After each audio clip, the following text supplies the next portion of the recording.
राम राम दोस्तों में आप सबका स्वागत है। भाई साहब, अब तक खुशखबरियां सुनाने के दिन आ गए हैं, क्योंकि हम भारतवासियों को एक बड़ा फायदा मिलने वाला है। अब कुछ दिल जले कहेंगे कि क्या 15 लाख रुपए आ गए क्या? अब इनको कौन समझाए, हाथ पैर हिलाए, भाई कुछ तो अपने आप भी कमा लिया करो। केवल दूसरों का मुंह जोना कब तक सही रहेगा। चलिए ऐसों को छोड़िए, अब जो लकीर के फकीर हैं और एक घिसे हुए टेप की तरह बार बार एक ही चीज को रटते रहते हैं।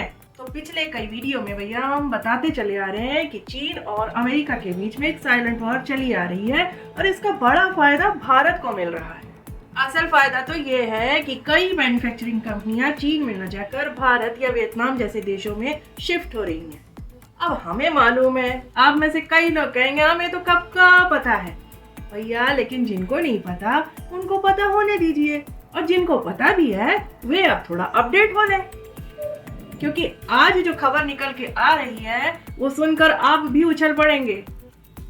अमेरिका के बाद चीन जो था, जो धीरे धीरे अमेरिका की इंडस्ट्री को खत्म करने में लगा हुआ था, अब उसकी चपेट में एक और बड़ा देश आ चुका है, चांडाल चीन की चकड़ैसी। भाई कब तक झेलेंगे इस देश को?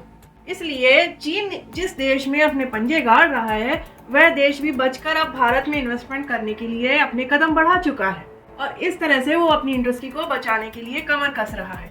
भैया जी, हम बात कर रहे हैं साउथ कोरिया की, जिसकी लिथियम आयन बैटरी इंडस्ट्री आज टॉप पोजीशन पर है।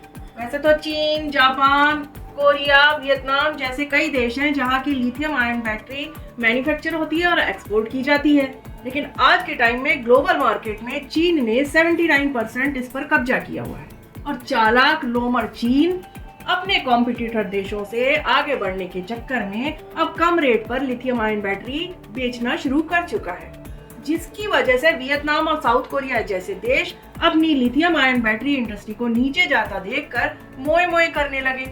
लेकिन भैया जी, यहाँ के लोग हमारे उन लप्पुओं की तरह नहीं है जो 15 लाख के इंतजार में पूरी उम्र गुजार दें। तभी तो साउथ कोरिया की दिग्गज कंपनी होंडा ने ये डिसाइड किया है कि वह अपना इन्वेस्टमेंट भारत में करेगी, जिससे भारत में लिथियम आयन बैटरी इंडस्ट्री को सेटअप किया जाएगा। इससे दो चीजें होंगी और भारत को दो बातों का फायदा होने वाला है। एक तो ये कि इससे भारत में जो इलेक्ट्रिकल व्हीकल हैं उनके दाम कम होंगे, और दूसरा ये कि इस तरीके से भारत के जो ऑटोमोबाइल्स हैं वो अपनी बढ़त को कायम रख सकते हैं। भारत में इलेक्ट्रिक वाहनों का उत्पादन और बिक्री बढ़ने से लिथियम आयन बैटरी की डिमांड वैसे ही बढ़ चुकी है। तो इसी के साथ अब एक कदम और बढ़ाते हुए भारत सरकार ने आज ही की खबर है कि सार्वजनिक क्षेत्र की petroleum company Indian oil corporation यानी आईओसी ने एक बैटरी स्वैपिंग स्टेशन की स्थापना की है कोलकाता में, जहां चालक अपनी बैटरी डिस्चार्ज होने पर जाकर पूरी तरह चार्ज बैटरी ले सकते हैं। ये एक तरीके से बैटरी स्वैपिंग का काम है कि बैटरी अपनी जो डिस्चार्ज बैटरी है उसको दो और चार्ज बैटरी ले लो। इससे इलेक्ट्रिक वाहनों के इस्तेमाल की अवधि को बढ़ाने में मदद मिलेगी। और अब एक दूसरी खबर सुनिए। खबर ये है कि जापानी इलेक्ट्रॉनिक्स कंपनी टीडीके कॉर्प अब भारत में लिथियम आयन बैटरी का एक सेटअप बिठाने जा रही है। इसके लिए कंपनी हरियाणा में अपना प्लांट लगाएगी। ये इलेक्ट्रॉनिक्स और इंफॉर्मेशन टेक्नोलॉजी के मंत्री श्री राजीव चंद्रशेखर ने इस बात की खबर देते हुए कहा है कि इससे लगभग 6000 नौकरियां उत्पन्न होंगी और घरेलू मूल्य उत्पादन में भी वृद्धि होगी। तो भैया जी, फॉक्सकॉन के बाद टीडीके कॉर्पोरेशन दूसरी कंपनी है जिसने चीन को जोर का झटका जरा धीरे से लगा दिया।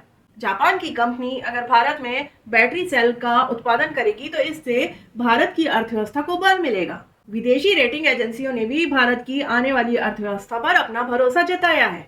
तो भाई साहब, इस तरह से विदेशी कंपनियां देश में कारोबार बढ़ा रही हैं, उससे हमारे युवाओं को तो रोजगार के अवसर मिलेंगे ही, साथ ही देश की अर्थव्यवस्था को भी एक बल मिलेगा।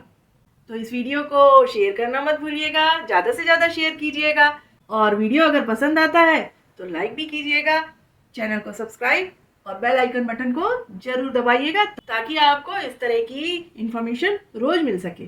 तो अगले वीडियो तक मैं लेती हूँ विराम और आपको कहती हूँ राम राम।